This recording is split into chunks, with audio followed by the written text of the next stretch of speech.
പ്രിയമുള്ളവരെ, നമ്മളേവരും കാതോർത്തിരുന്ന ജമിയത്തുൽ ഉലമാ ഹിന്ദിൻ്റെ state general സെക്രട്ടറിയും മുസ്ലിം കൈരളിയുടെ ആധികാരിക ശബ്ദവുമായ ബഹുമാനപ്പെട്ട അലിയാർ ഉസ്താദ് അൽ ഖാസിമി അവറുകളെ പ്രഭാഷണത്തിന് വേണ്ടി ആദരപൂർവ്വം ക്ഷണിക്കുകയാണ്. ആരും പോകരുത്, എല്ലാവരും ഇരിക്കണം. മാത്രമല്ല, ഹാഫിളീങ്ങളായിട്ടുള്ള ആളുകൾ, ഹാഫിളത്തുകൾ അവരവരുടെ കസേരകളിലേക്ക് വന്നിരിക്കണം ഇൻഷാ അല്ലാഹ്.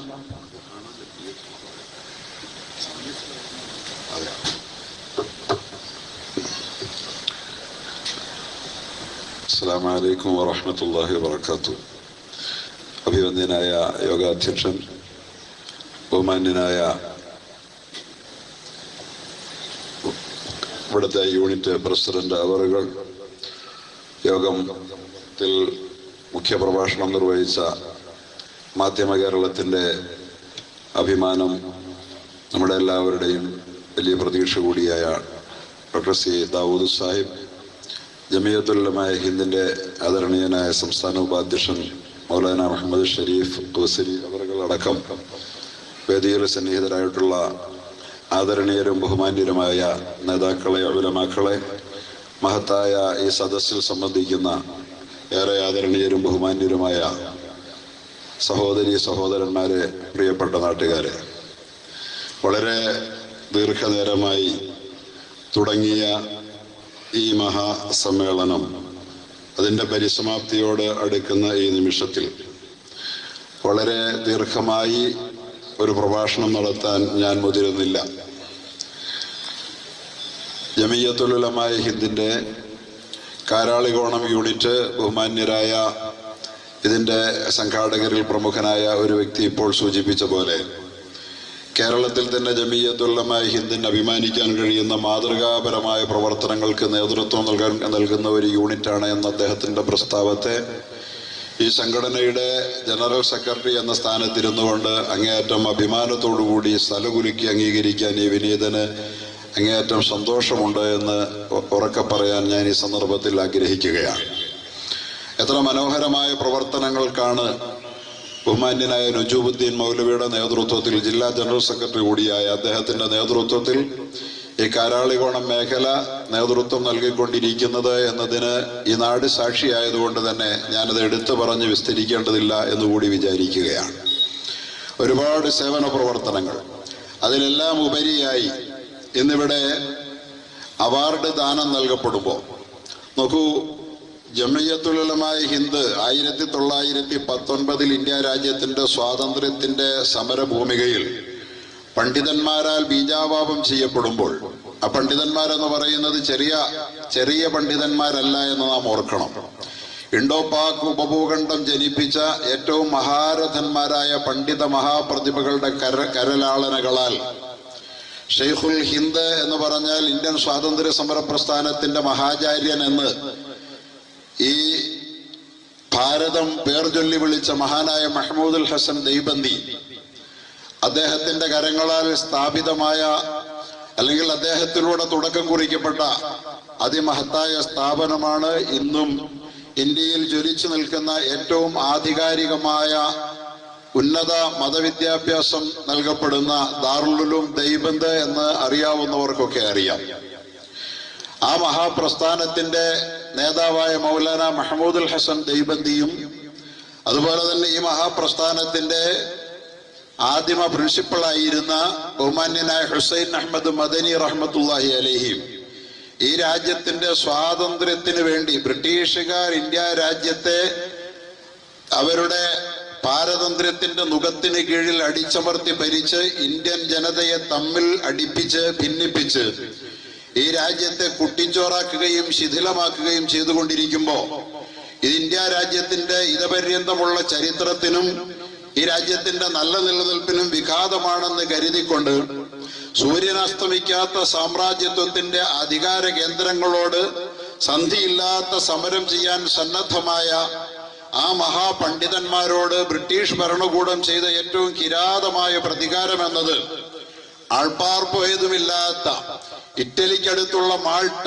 ദ്വീപപ്രദേശത്തെ മാൾട്ടയിലെ സെൻട്രൽ ജയിലിൽ കൊണ്ടുപോയി 4 വർഷം ഈ മഹാപണ്ഡിതന്മാരെ ഏകാന്തവാസത്തിന് വിധിക്കുകയായിരുന്നു. മാൾട്ടയിലെ സെൻട്രൽ ജയിലിൽ പോയി ഈ രാജ്യത്തിന്റെ സ്വാതന്ത്ര്യത്തിന് വേണ്ടി ബ്രിട്ടീഷുകാരോട് പൊരുതിയെന്ന ഒരേ ഒരു കാരണത്തിന്റെ പേരിൽ ഈ മഹാപണ്ഡിതന്മാർ അവരെഴുതിയ ഗ്രന്ഥങ്ങളൊന്ന് വായിച്ചു തീർക്കാൻ നമ്മുടെ ഒരു മനുഷ്യായുസ്സിന് സാധ്യമല്ലാത്ത വിധം ഗ്രന്ഥങ്ങൾ രചിച്ച, ഈ രാജ്യത്തിന്റെ സ്വാതന്ത്ര്യത്തിന് നേതൃത്വം നൽകിയതുമല്ലാത്തവരുമായ, ഒരു വേള ഇന്ത്യ രാജ്യത്തിന്റെ മഹിതമായ ഇസ്ലാമിക മൂല്യങ്ങളെ, ധാർമ്മിക മൂല്യങ്ങളെ, ഈ രാജ്യം ഇന്നോളം കാത്തു സൂക്ഷിച്ച സനാതനമായ ധാർമ്മിക മൂല്യങ്ങളെ, മതേതര മൂല്യങ്ങളെ, മാനവിക മൂല്യങ്ങളെ എല്ലാം കണ്ണിലെ കൃഷ്ണമണി പോലെ കാത്തു സൂക്ഷിച്ച് ഇന്ത്യ രാജ്യത്ത് നിലനിർത്തിപ്പോന്ന മഹത്തായ ദാറുൽ ഉലൂം ദൈബന്ദ് എന്ന് പറയുന്ന പ്രസ്ഥാനത്തിന്റെ സ്ഥാപക നേതാക്കളായ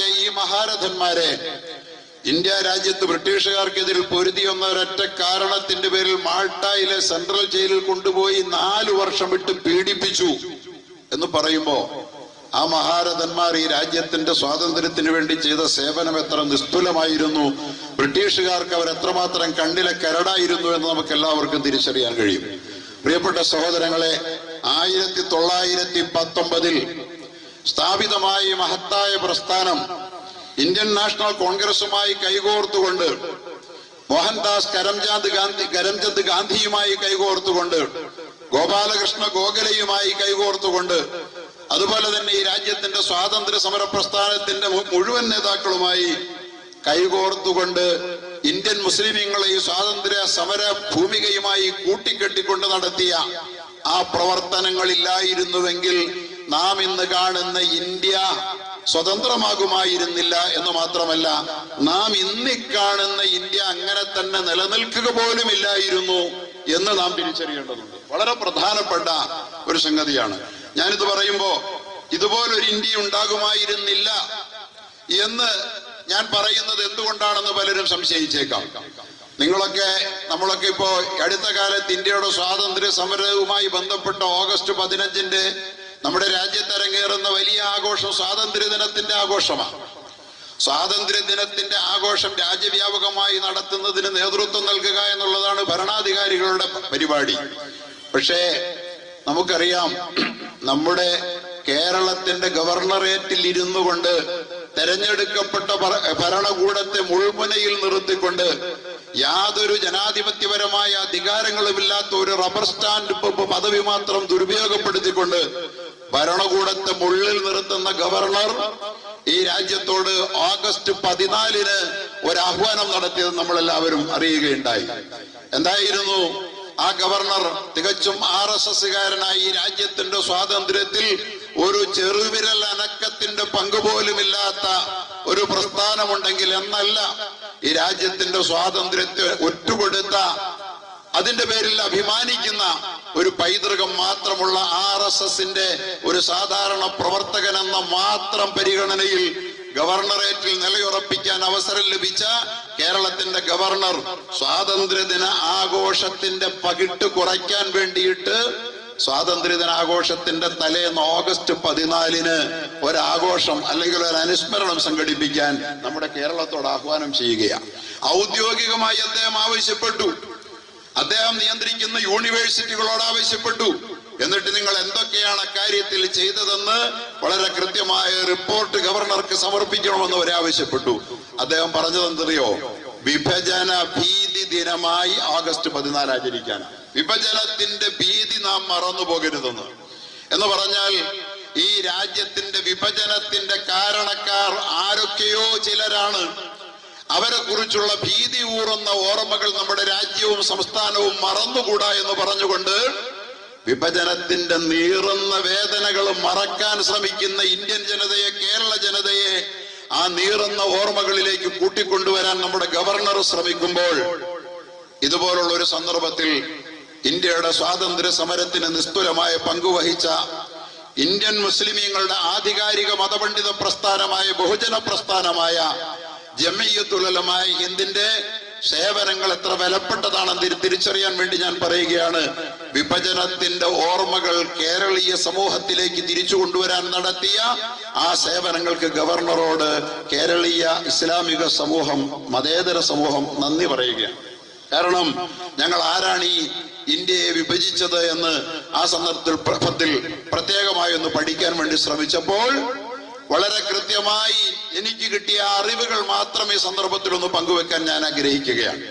ഇന്ത്യ രാജ്യത്തിന്റെ ചരിത്രത്തിൽ 800 വർഷക്കാലം ഇന്ത്യ അടക്കി ഭരിച്ച മുഗളന്മാർ ഇന്ത്യ ഭരിച്ച ആ കാലഘട്ടത്തിൽ ഒന്നും ഈ രാജ്യം ഒരു തുണ്ട് പോലും വിഭജിക്കപ്പെട്ടിരുന്നില്ല എന്നാണ് ആ ചരിത്രം പറയുന്നത്. ഒരു തുണ്ട് ഈ രാജ്യത്തിൻ്റെത് മുറിച്ചു മാറ്റാൻ ഈ രാജ്യത്തെ 800 വർഷക്കാലത്ത് തങ്ങളുടെ ഭരണകാലഘട്ടത്തിൽ ഇന്ത്യൻ മുസ്ലിമീങ്ങൾ അനുവദിച്ചിട്ടേയില്ല. ഒരു വിഭജനവാദിയെയും ഇന്ത്യയിലെ മുസ്ലിം ഭരണാധികാരികൾ അവർക്ക് അധികാരവും ഈ രാജ്യത്തിൽ നിയന്ത്രണാധികാരവും ഉണ്ടായിരുന്ന സമയത്ത് അവരത് അനുവദിച്ചിട്ടേ ഇല്ല എന്നാണ് ഇന്ത്യയുടെ ചരിത്രം പറയുന്നത്. RSSകാർക്ക് അഖണ്ഡ ഭാരതത്തോട് അവിഭക്ത ഇന്ത്യയോട് എന്തോ പ്രത്യേക കൂറാണ് എന്ന് ഈ വിഡ്ഢികൾ വെറുതെ വ്യാജമായി പ്രചരിപ്പിക്കാറുണ്ട്. വളരെ കൃത്യമായി പറയട്ടെ, അഖണ്ഡ ഭാരതം എന്ന ഒരു സങ്കല്പം യാഥാർത്ഥ്യം ഈ ലോകത്ത് എന്തെങ്കിലും നിലനിന്നിരുന്നെങ്കിൽ 800 ആണ്ട് മുസ്ലിമീങ്ങൾ ഭരിച്ചപ്പോൾ മാത്രം ഉൾപ്പെടെ ഇതിഹാസ ഭാരതത്തിലെ പ്രഖ്യാതമായ കാന്താരിയുടെ ജന്മഭൂമിയായ കാണ്ഡഹാർ ഉൾപ്പെടുന്ന അഫ്ഗാനിസ്ഥാൻ അടക്കം ഒരഖണ്ഡ ഭാരതം, അവിഭക്ത ഭാരതം ഈ രാജ്യത്ത് ഇവിടെ നിലനിന്നിരുന്നത് അത് മുഗൾ ഭരണകർത്താക്കളുടെ കാലഘട്ടത്തിലായിരുന്നു. അവരുടെ 800 ആണ്ട് ഭരണകാലത്ത് അതിൽ നിന്ന് ഒരു തുണ്ട് മുറിച്ചു മാറ്റാൻ അഫ്ഗാൻ വിട്ടുകൊടുക്കാൻ അവർ തയ്യാറായില്ല.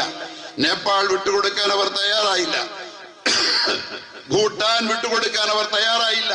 ടിബറ്റ് വിട്ടുകൊടുക്കാൻ അവർ തയ്യാറായില്ല. ശ്രീലങ്ക വിട്ടുകൊടുക്കാൻ അവർ തയ്യാറായില്ല. മ്യാൻമർ വിട്ടുകൊടുക്കാൻ അവർ തയ്യാറായില്ല. പാകിസ്ഥാൻ വിട്ടുകൊടുക്കാൻ മുസ്ലിം ഭരണാധികാരികൾ അനുവദിച്ചേയില്ല. പക്ഷേ ഞാൻ ഈ പേര് പറഞ്ഞ രാജ്യങ്ങളൊന്നും ഇന്ന് ഇന്ത്യ അല്ല കേട്ടോ, നമ്മൾ മനസ്സിലാക്കിക്കോളൂ. ഞാൻ ഈ പേര് പറഞ്ഞ രാജ്യങ്ങളൊന്നും ഇന്ന് ഇന്ത്യ അല്ല. ഇന്ത്യയിൽ നിന്ന് മുറിച്ചു മാറ്റപ്പെട്ട നാടുകളാണത്.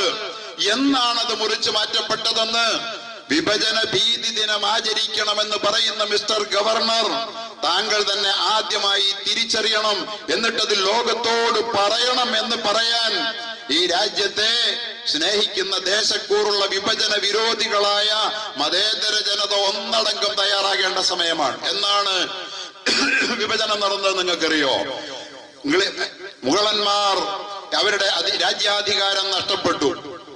റോബർട്ട് ക്ലൈവിന്റെ നേതൃത്വത്തിൽ നടന്ന പ്ലാസി യുദ്ധത്തോടുകൂടി 1857 ബംഗാളിലെ ഒരു നെൽവയലിൽ നടന്ന ആ യുദ്ധമുണ്ടല്ലോ, പ്ലാസി യുദ്ധത്തോടുകൂടി സിറാജുദ്ദൗള എന്ന് പറയുന്ന ബംഗാൾ ഭരിച്ച മുസ്ലിമായ നവാബിന്റെ കൈകളിൽ നിന്ന് അധികാരം പിടിച്ചെടുത്തതോടെ ഇന്ത്യയിലെ മുഗൾ ഭരണകർത്താക്കളുടെ, മുസ്ലിം ഭരണാധികാരികളുടെ അധികാരം നഷ്ടപ്പെട്ട് ബ്രിട്ടീഷുകാരുടെ കൈകളിലേക്ക് അത് വന്ന് 1857 ഒന്നാം സ്വാതന്ത്ര്യ സമരം എന്ന് വിശേഷിപ്പിക്കപ്പെട്ട ആ സ്വാതന്ത്ര്യ സമരത്തിൽ ഇന്ത്യൻ സേന പരാജയപ്പെട്ടതോടുകൂടി ബ്രിട്ടീഷുകാരുടെ കൈകളിൽ ഇന്ത്യയുടെ അധികാരം വന്നു.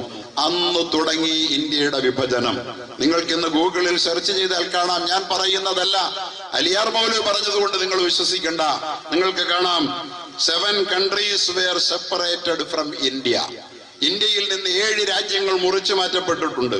But not all in the same year. ഒരു വർഷത്തിലല്ല എന്ന് ഓർക്കണം. അഫ്ഗാനിസ്ഥാൻ 1976 1876 എന്ന് പറഞ്ഞാൽ 857 ബ്രിട്ടീഷുകാരന്റെ കൈകളിൽ അധികാരം അമർന്ന് ഒരു 20 കൊല്ലം പിന്നിടുന്നതിന് മുമ്പേ അഫ്ഗാനിസ്ഥാൻ എന്ന് പറയുന്ന കാണ്ഡഹാർ അടങ്ങുന്ന, കാന്താരിയുടെ ജന്മഭൂമി അടങ്ങുന്ന ഇന്ത്യ മുറിച്ചു മാറ്റി. ആരാണ് മുറിച്ചു മാറ്റിയത്?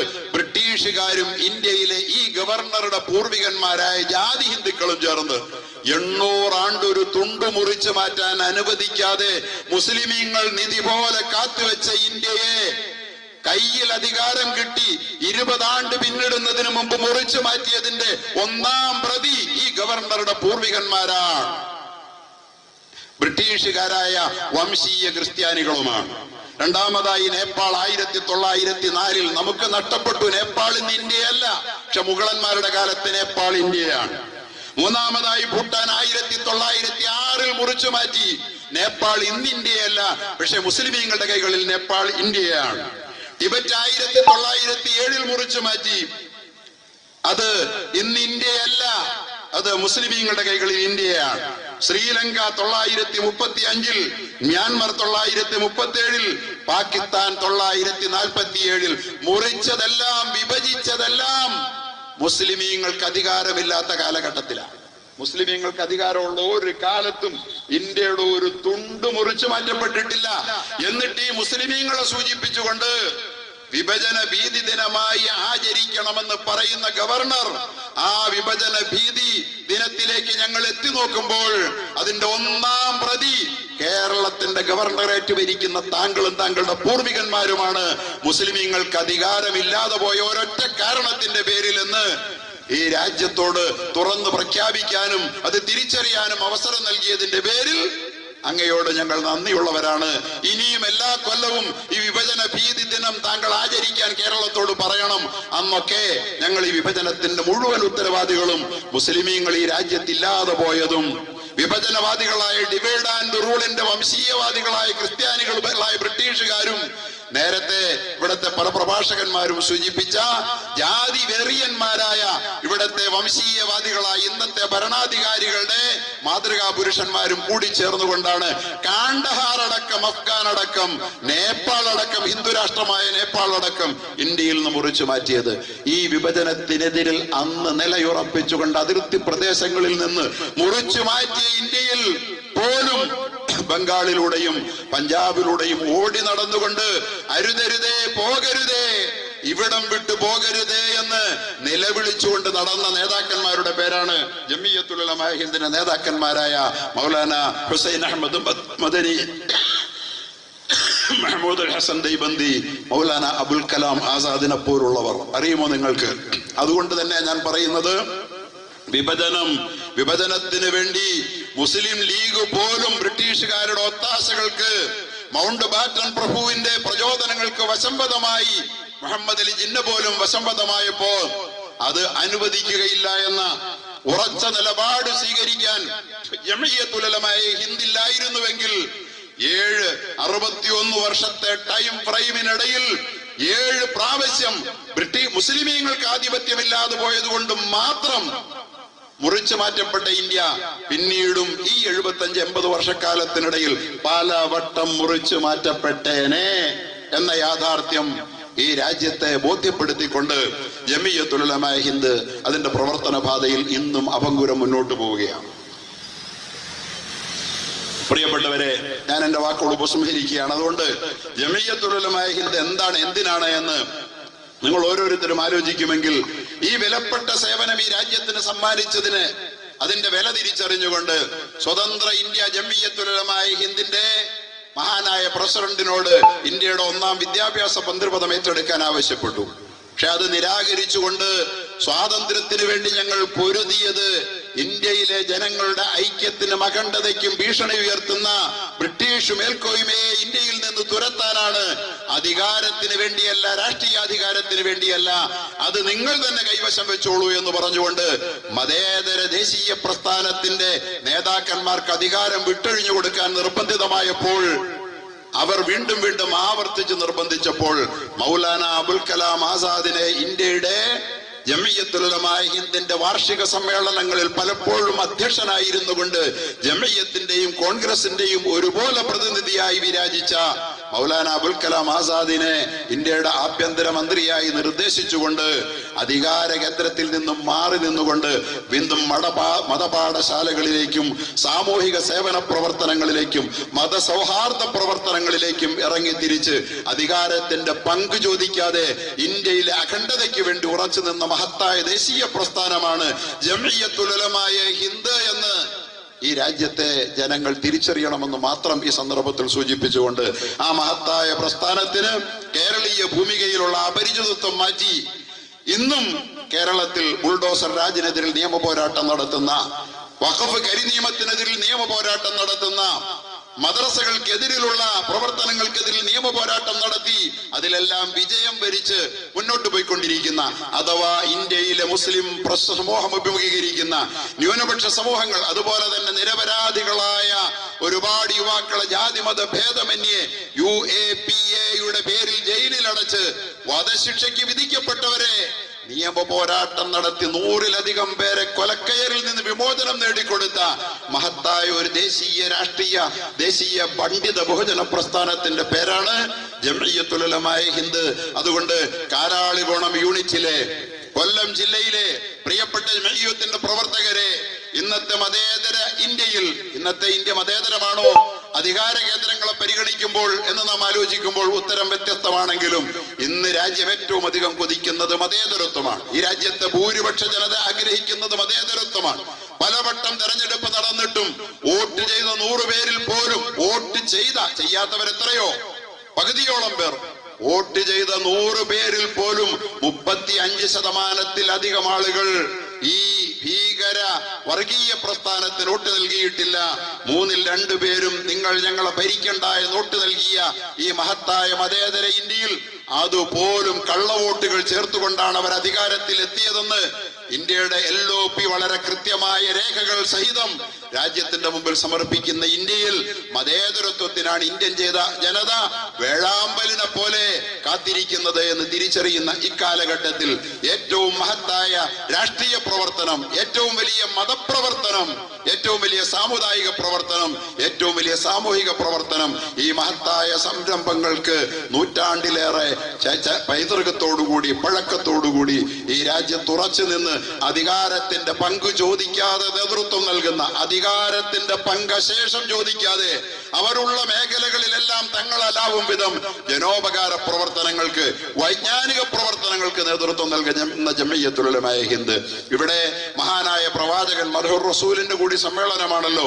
ഏറെ തെറ്റിദ്ധരിപ്പിക്കപ്പെടുന്ന ഒരു കാലഘട്ടത്തില്, ഇവിടെ പ്രവാചകന്റെ പ്രായം പറഞ്ഞുകൊണ്ട് അവഹേളിക്കപ്പെടുന്ന ഒരു കാലഘട്ടത്തിൽ 14 നൂറ്റാണ്ടുകൾക്ക് മുമ്പ് മഹാനായ പ്രവാചകൻ 9 വയസ്സ് പ്രായം തികഞ്ഞ പ്രായപൂർത്തിയായി 9 വയസ്സ് പിന്നിട്ട ആയിഷയെ തന്റെ ദാമ്പത്യ ജീവിതത്തിലേക്ക് ചേർത്ത് പിടിച്ചു എന്നതിന്റെ പേരിൽ പരിഹാസം ചൊരിയുന്നവരോട് നിങ്ങളുടെ ആചാര്യന്മാർ പോലും 21-ാം നൂറ്റാണ്ടിൽ 11 വയസ്സിൽ സഖാവ് EMSന്റെ അമ്മയെ വിവാഹം കഴിച്ചില്ലേ എന്ന് ചോദിച്ചാൽ അതൊരു മഹാപാതകമായി പോകുമെന്ന് നമ്മുടെ മതേതരന്മാർ ചിത്രീകരിക്കുന്നെങ്കിൽ അതിന്റെ യുക്തി നാം തിരിച്ചറിയേണ്ടതുണ്ട്.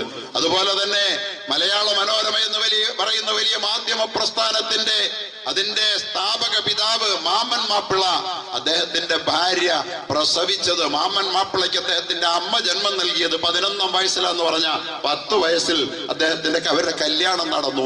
ഇതൊക്കെ 21-ാം നൂറ്റാണ്ടിൽ പോലും ഇവിടെ അരങ്ങേറിയിട്ട് മഹദി ആയിഷ ബീവി പ്രസവിച്ചിട്ടില്ല, ഗർഭിണിയായിട്ടില്ല. ആ മഹദി തന്റെ പ്രിയപ്പെട്ട ഭർത്താവിനോടൊപ്പം സന്തുഷ്ട ജീവിതമാണ് നയിച്ചതെന്ന് 1000 വട്ടം ആവർത്തിച്ച് പിൽക്കാല ചരിത്രത്തിൽ പറയുകയും തന്റെ ജീവിതത്തിലൂടെ തെളിയിക്കുകയും ചെയ്തിട്ടും മഹാനായ പ്രവാചകന്റെ ജീവിതത്തെ വികൃതമായി ചിത്രീകരിച്ചുകൊണ്ട് അതും ഒരു വിവാഹത്തിന്റെ 14-ാം നൂറ്റാണ്ടിലെ 6-ാം നൂറ്റാണ്ടിലെ ഒരു വിവാഹത്തിന്റെ പേര് പറഞ്ഞധിക്ഷേപിക്കുമ്പോ യഥാർത്ഥത്തിൽ എന്താണ് ഈ പ്രവാചക വ്യക്തിത്വം എന്ന് തിരിച്ചറിയാനുള്ള വിജ്ഞാനം സമൂഹത്തിന് പങ്കുവെച്ച് നൽകി ആ മഹിതമായ വ്യക്തിത്വത്തിന്റെ വിശുദ്ധമായ ആ പരിവേഷത്തിലേക്ക് ആളുകളെ ശരിയായ വിധത്തിൽ അടുപ്പിച്ചു നിർത്തുക എന്നതുകൂടി തീർച്ചയായിട്ടും ഈ കാലഘട്ടത്തിന്റെ ഏറ്റവും സവിശേഷമായ ഒരു പ്രവർത്തനമാണെന്ന് തിരിച്ചറിഞ്ഞുകൊണ്ട് ജംഇയ്യത്തുൽ ഉലമാ ഹിന്ദിന്റെ കാരാളികോണം യൂണിറ്റ് പ്രവാചക ചരിത്രം വായിക്കാനും പഠിക്കാനും ബുക്കുകൾ കൈമാറിക്കൊണ്ട് ആ ബുക്കിനെ ആധാരമാക്കിക്കൊണ്ട് പ്രവാചക ചരിത്രം പഠിപ്പിക്കാൻ വേണ്ടി ഏറ്റവും അർത്ഥവത്തായ ഒരു ശ്രമം നടത്തി നാനാജാതി മതസ്ഥരായ വിവിധങ്ങളായ ആളുകളെ പ്രവാചക ചരിത്ര പുസ്തകം കൈമാറി വീടുകളിൽ എത്തിച്ചു കൊടുത്തുകൊണ്ട് അതിന്റെ അടിസ്ഥാനത്തിൽ പരീക്ഷ നടത്തിക്കൊണ്ട് അതിന്റെ അടിസ്ഥാനത്തിൽ അവരെ മാർക്ക് ചെയ്തുകൊണ്ട് അവർക്ക് സമ്മാനദാനം കൂടി നൽകുന്ന മഹത്തായ ഒരു സദസ്സാണിതെന്ന് പറയുമ്പോ ഇതുപോലുള്ള പ്രവർത്തനങ്ങൾ നമ്മുടെ നാടൊട്ടുക്കും ഏറ്റെടുക്കാൻ നമ്മുടെ സാമുദായിക സംഘടനകൾ അല്ലെങ്കിൽ മതേതര സമൂഹങ്ങൾ തയ്യാറായാൽ എത്ര വലിയ വിപ്ലവമായിരിക്കും നമ്മുടെ നാട്ടിൽ ഉണ്ടാവുക എന്ന് നമ്മൾ ഓരോരുത്തരും തിരിച്ചറിഞ്ഞ് ഇത്തരം പ്രവർത്തനങ്ങളോടൊപ്പം നിൽക്കാൻ കൂടി നാം തയ്യാറാകണം. കാരാളികോണം യൂണിറ്റിനെയും ഈ പ്രദേശത്തെയും ഞാൻ അകമഴിഞ്ഞ് അഭിനന്ദിക്കുകയാണ്. കാരണം ഞങ്ങൾ കേരളത്തിൽ ജമിയത്തുലമാ ഹിന്ദ് ഒരു വലിയ ബഹുജനാടിത്തറയിലേക്ക് വളർന്നിട്ടില്ല. ഇന്ന് കേരളത്തിൽ ഇത് ശ്രദ്ധയാകർഷിച്ചു വരുന്നു എന്നതൊരു സത്യമാണെങ്കിലും അപ്പോൾ തന്നെ ബഹുജന പിന്തുണയോടുകൂടി ഇത്തരം അർത്ഥവത്തായ പ്രവർത്തനങ്ങൾ ഇതിനകം ഇത്രയേറെ നടത്താൻ കഴിഞ്ഞ ഒരു യൂണിറ്റ് കേരളത്തിൽ തന്നെ അധികമില്ല എന്ന അഭിമാനം ഞങ്ങൾ നിങ്ങളോട് സന്തോഷത്തോടുകൂടി പങ്കുവെച്ചുകൊണ്ട് ഈ പ്രവർത്തന വീതിയിൽ നിങ്ങളേറെ ഇനിയും മുന്നോട്ട് പോകേണ്ടതുണ്ട്. മതേതര ഇന്ത്യ, ന്യൂനപക്ഷ ഇന്ത്യ അതിനായി വളരെയേറെ കൊതിക്കുന്നുണ്ട് എന്ന് സൂചിപ്പിച്ചുകൊണ്ട് നിങ്ങളുടെ ഈ സൽപ്രവർത്തനങ്ങൾ സർവശക്തന്റെ അടുക്കൽ സ്വീകാര്യമാകട്ടെ എന്ന് ആത്മാർത്ഥമായി ദുആ ചെയ്തുകൊണ്ട് ഞാൻ എൻ്റെ വാക്കുകൾ ഉപസംഹരിക്കുന്നു. അൽഹംദുലില്ലാഹി അവ്വലൻ വആഖിറ. അസ്സലാമു അലൈക്കും വറഹ്മത്തുള്ളാഹി. ജസാക്കല്ലാഹു ഖൈർ, ബാറക്കല്ലാഹു ഫീക്, കസറല്ലാഹു അംസാലക്. അല്ലാഹു സ്വീകരിക്കട്ടെ.